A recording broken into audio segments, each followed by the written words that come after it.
कहानी की शुरुआत में हमें दो लड़कियों को दिखाया जाता है जिनका नाम हंटर और बैकी था। ये दोनों लड़कियां 2000 फीट ऊंचे एक टावर पर फंसी हुई थी। इनके फोन्स में नेटवर्क भी नहीं था, इसलिए वो दोनों किसी को कॉल करके मदद भी नहीं मांग सकती थी। इससे भी बुरी बात ये थी कि ये टावर एक रेगिस्तान के बीचों बीच था, इसलिए आसपास किसी का उन्हें देख पाना भी मुश्किल था। और तो और अगर इन दोनों में से कोई नींद लेने की कोशिश करती तो गिद्ध इनके पास आकर इनके मांस को खाने लगते। अब ये लड़कियां इस टावर पर कैसे फंसी और क्या ये इस टावर से बच पाई या मारी गई, चलिए देखते हैं हमारी आज की इस कहानी में। तो कहानी की शुरुआत में बैकी अपने हस्बैंड डैन और अपनी सबसे अच्छी दोस्त हंटर के साथ माउंटेन क्लाइंबिंग कर रही थी। तभी डैन को एक छोटी सी केव दिखती है जिसमें वो अपनी ग्रिप बनाने के लिए उसमें हाथ डाल देता है। लेकिन अचानक ही उस केव में से एक पंछी बाहर निकलता है, जिसकी वजह से डैन अपना बैलेंस खो देता है और नीचे गिरने लगता है। लेकिन सेफ्टी वायर से बंधा होने की वजह से वो बच जाता है। यहाँ पर डैन माउंटेन को पकड़ने की कोशिश करता है। हंटर और बैकी उसकी मदद करने के लिए उसके पास आ ही रही थी कि तभी डैन की सेफ्टी वायर टूट जाती है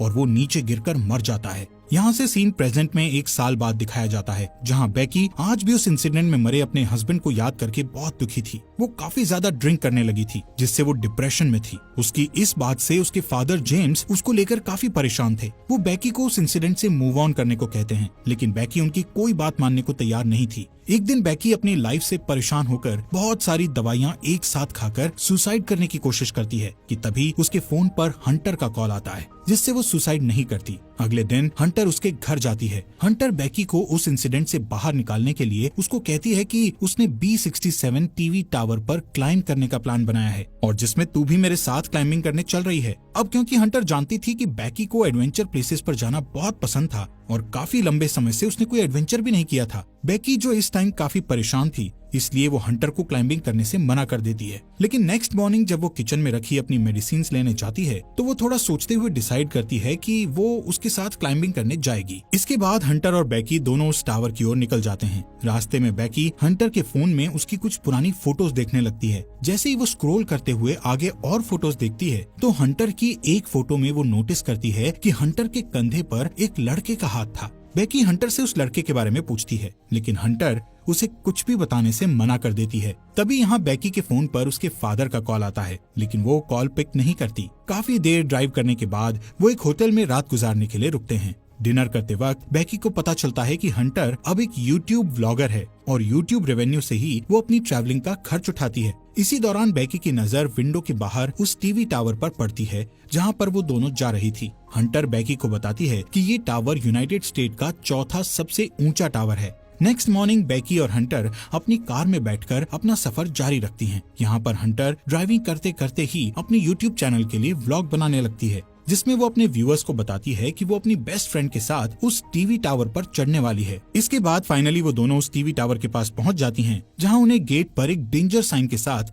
ताला लगा हुआ मिलता है। यहाँ से वो दोनों गाड़ी को छोड़कर पैदल ही आगे जाने लगती हैं। रास्ते में उन्हें कुछ गिद्ध एक मरे हुए जानवर को खाते हुए दिखाई देते हैं। हंटर इस चीज को भी अपने व्लॉग में रिकॉर्ड कर लेती है और उस मरे हुए जानवर की फोटो क्लिक करके अपने इंस्टाग्राम अकाउंट पर पोस्ट कर देती है, जिस पर उसे बहुत जल्द ही काफी लाइक्स मिल गए थे। कुछ देर बाद वो टावर तक पहुंच जाते हैं। यहाँ पर हंटर अपना व्लॉग बनाना बंद कर देती है। वहीं बैकी टावर की ऊंचाई देखकर डरने लगती है और उसे लगता है कि वो ये नहीं कर पाएगी, क्योंकि डैन के साथ हुए इंसिडेंट के बाद उसने कभी इतनी ऊंचाई का सामना नहीं किया था। लेकिन हंटर उसे उसका डर दूर करने के लिए कहती है, जिसके बाद हंटर सेफ्टी रोप को उसकी कमर से बांधकर टावर के ऊपर चढ़ना शुरू कर देती है। ये पूरा टावर काफी पुराना हो चुका था, जिस पर बुरी तरह से जंग लगी हुई थी। इस टावर की सीढ़ियाँ हिल रही थी और नट बोल्ट भी काफी लूज हो चुके थे। यहाँ पर ये दोनों काफी ऊपर तक चढ़ चुकी थी कि तभी बैकी के हाथ से सीढ़ी का एक पुराना हिस्सा टूटकर नीचे गिर जाता है, जिससे बैकी थोड़ा डर जाती है। लेकिन वो हिम्मत करके फिर से उस टावर के ऊपर चढ़ने लगती है। ऐसे ही धीरे धीरे वो आधे टावर तक पहुंच जाती है,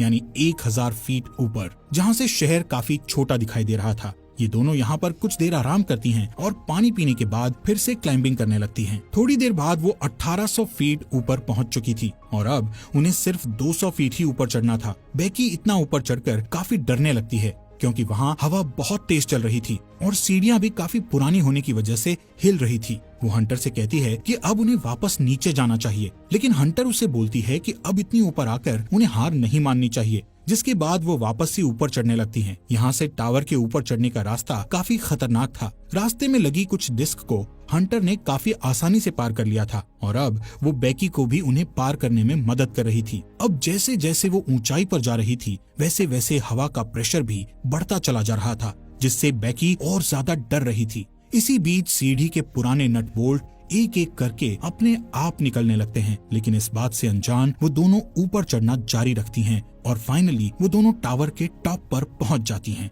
जहां एक और नट बोल्ट खुलकर नीचे गिर चुका था। यहाँ पर हंटर दोबारा से अपना व्लॉग बनाना शुरू करती है और वीडियो में अच्छे शॉट्स लेने के लिए वो ड्रोन कैमरा का इस्तेमाल करती है। थोड़ी देर बाद हंटर अपने व्यूअर्स को और अच्छा कंटेंट देने के लिए बेकी को ड्रोन का रिमोट पकड़ाकर खुद उस टावर के सहारे एक हाथ पर लटक जाती है। शॉट्स लेने के बाद वो वापस से ऊपर आती है और सेम यही चीज बेकी को भी करने के लिए कहती है, लेकिन बेकी उसे ऐसा करने से मना कर रही थी, जिस पर हंटर उससे कहती है कि उसका डर भगाने का ये सबसे बड़ा मौका है। जिसके बाद बेकी हंटर का हाथ पकड़कर वही स्टंट करती है और हंटर उसकी सेल्फी लेने लगती है। इसके बाद बेकी वापस से ऊपर आ जाती है। यहाँ पर बेकी अपने हस्बैंड डैन की अस्थियों को लेकर आई थी और डैन को याद करती हुई वो उसकी अस्थियों को यहाँ विसर्जित कर देती है। इस मोमेंट पर बेकी और हंटर दोनों काफी इमोशनल हो गई थी। इसके बाद वो डिसाइड करते हैं कि अब उन्हें वापस जाना चाहिए, इसलिए वो अपने सेफ्टी वायर को खुद से कनेक्ट करती हैं और बेकी नीचे जाना शुरू कर देती है। लेकिन जैसे ही वो पहला कदम सीढ़ी पर रखती है तो सीढ़ी टूट जाती है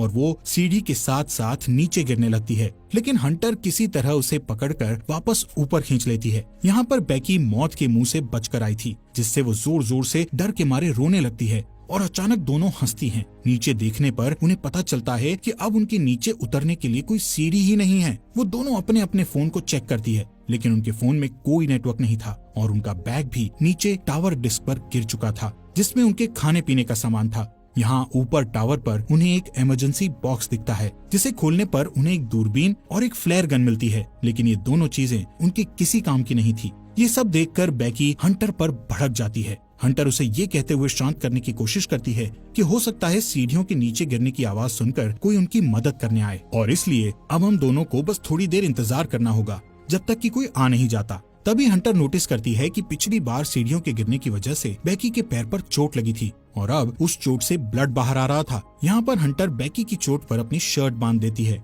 कुछ समय बाद बेकी हंटर से पूछती है कि उसने व्लॉगिंग क्यों शुरू की, जिस पर हंटर गलती से डैन का नाम ले लेती है, जिससे बेकी के मन में हंटर के प्रति शक बैठ जाता है। कुछ देर बाद हंटर अपना फोन चेक करती है, जहां उसने कुछ देर पहले अपनी सोशल साइट पर एक मरे हुए जानवर की फोटो अपलोड की थी, जिससे उन्हें एक आइडिया आता है कि वो अपने फोन पर एक हेल्प मैसेज टाइप करेंगे और उस फोन को रस्सी से बांधकर नीचे लटका देंगे, ये सोचकर कि शायद नीचे जाने पर फोन में सिग्नल आ जाए और उनकी पोस्ट अपलोड हो जाए। हालांकि उनकी ये कोशिश नाकामयाब हो जाती है। इसके बाद उन्हें लगता है कि जरूर जमीन पर तो नेटवर्क होगा ही, इसीलिए वो उस फोन को अपने जूते में डालकर उसके चारों ओर अपनी जुराबें फंसाकर जूते को नीचे गिरा देती हैं। यहाँ टावर पर अचानक बेकी का ध्यान हंटर के दूसरे पैर पर जाता है, जहाँ 143 का टैटू बना हुआ था, जिसे देखकर उसे याद आता है कि उसका हस्बैंड डैन हमेशा उसे आई लव यू कहने के लिए 143 कोड का इस्तेमाल करता था। लेकिन बेकी इस चीज को भी इग्नोर करके इस टावर से नीचे उतरने के लिए कोई और आइडिया सोचने लगती है।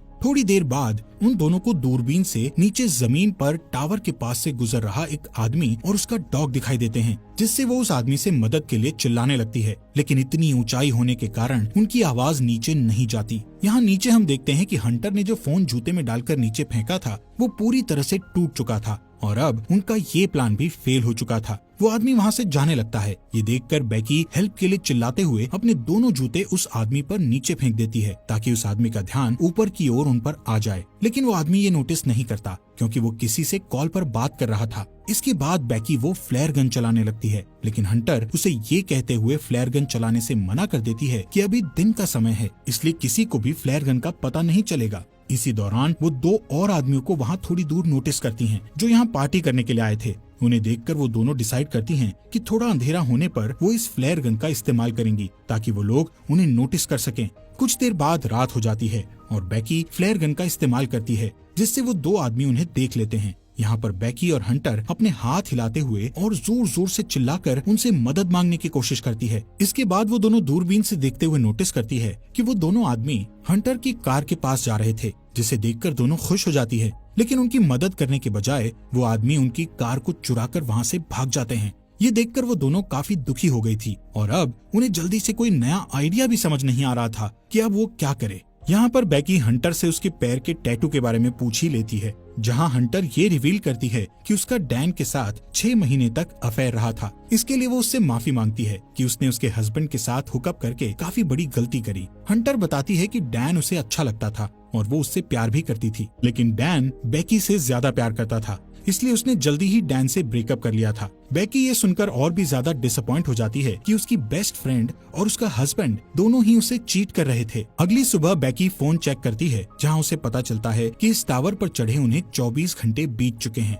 अब क्योंकि उन्हें काफी भूख और प्यास भी लग रही थी, इसलिए हंटर डिसाइड करती है कि वो नीचे डिस्क पे जाके अपने बैग को लेकर आएगी, जिसके लिए वो सेफ्टी रोप को टावर से बांधकर नीचे उतरने लगती है। लेकिन डिस्क से थोड़ी दूर पर वो रस्सी छोटी पड़ जाती है, जिससे हंटर उस बैग तक नहीं पहुंच पाती। अब उसके पास कोई और चारा नहीं था, इसलिए हंटर अपने साथ बड़ी रस्सी खोलकर उस पर लटक कर जंप लेते हुए डिस्क पर कूद जाती है। वो बैग को उठाकर उसमें से पानी की बोतल निकालकर पीने लगती है। इसके बाद वो अपनी सेल्फी स्टिक की मदद से बैग को रस्सी से लटका देती है और खुद भी कूदकर उस रस्सी को पकड़ लेती है। तभी बेकी उसे ऊपर खींचना शुरू करती है। यहाँ पर हंटर भी ऊपर चढ़ने लगती है और वो बस ऊपर पहुँचने ही वाली थी कि तभी उसके हाथ से रस्सी फिसल जाती है, जिससे वो तेजी से नीचे गिरने लगती है। ये देखकर बेकी की धड़कन एकदम से तेज हो गई थी, क्योंकि अपने हस्बैंड को खोने के बाद अब वो अपनी बेस्ट फ्रेंड को नहीं खोना चाहती थी। लेकिन जैसे ही बेकी डरी हुई नीचे देखती है तो हंटर उसे रस्सी पर लटकी हुई दिखती है। हालांकि हंटर के हाथों में काफी चोट लग गई थी, इसलिए बेकी अपनी पूरी ताकत लगाकर हंटर को टावर के ऊपर खींच लेती है।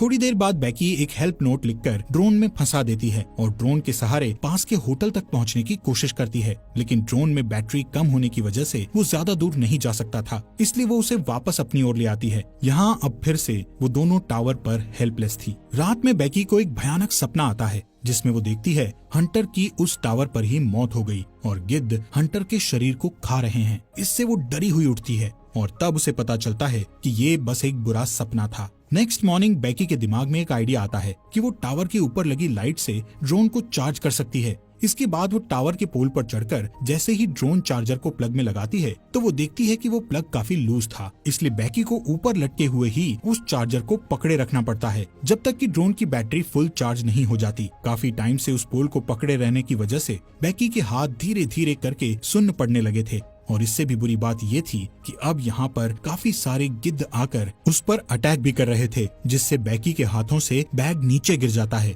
थोड़ी देर बाद वो ड्रोन की बैटरी फुल चार्ज हो जाती है, जिससे बेकी नीचे आ जाती है। इसके बाद वो ड्रोन को होटल तक पहुंचाने की कोशिश करती है, लेकिन जब वो ड्रोन होटल तक पहुंचने ही वाला था तो उसकी टक्कर एक ट्रक से हो जाती है, जिससे वो बिल्कुल टूट गया था और उनको ड्रोन कैमरा से भी कुछ दिखाई नहीं दे रहा था। ये देखकर वो दोनों और भी ज्यादा डर गई थी, क्योंकि अब उनके पास बचने का कोई भी ऑप्शन नहीं था। वो थकी हारी उस टावर पर हार मानकर बैठ जाती है। शाम के समय वहाँ तूफान बनने लगे थे, जिससे उनका जिंदा रहना और भी मुश्किल हो गया था। यहाँ पर बेकी को बहुत तेज नींद भी आ रही थी, इसलिए वो वहीं सोने लगती है, लेकिन हंटर उसको सोने से मना करती है, क्योंकि उनके सोते ही गिद्ध फिर से उन पर हमला करने लगते। बेकी हंटर से उसका दूसरा जूता भी मांगती है, ताकि इस बार वो उसमें अपना फोन डालकर नीचे फेंक सके। हंटर उससे कहती है कि मेरा जूता तो नीचे डिस्क पर ही गिरा हुआ है। यहाँ से कहानी में एक बड़ा ट्विस्ट आता है और हमें पता चलता है कि जब हंटर नीचे डिस्क पर कूदी थी तो उसी टाइम डिस्क पर गिरने से उसकी मौत हो गई थी और उसके बाद से बेकी अकेले ही सरवाइव कर रही थी।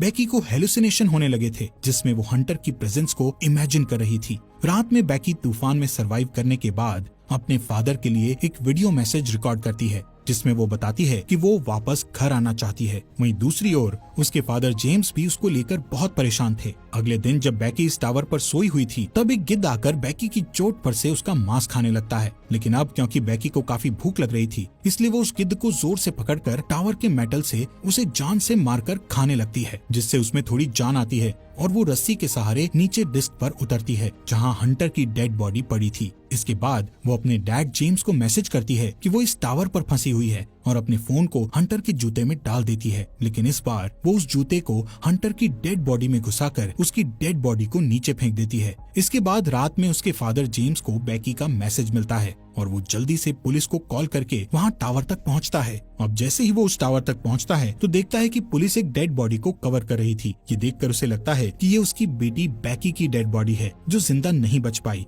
तभी उसे अपनी बेटी पुलिस की कार के पास दिखाई देती है, जिसके बाद वो दोनों एक दूसरे को गले लगाते हैं। हैं और इसी के साथ ये अमेजिंग मूवी यहीं पर खत्म हो जाती है। दोस्तों, हमारे फॉक्स एक्सप्लेनर हिंदी चैनल को सब्सक्राइब करना मत भूलना।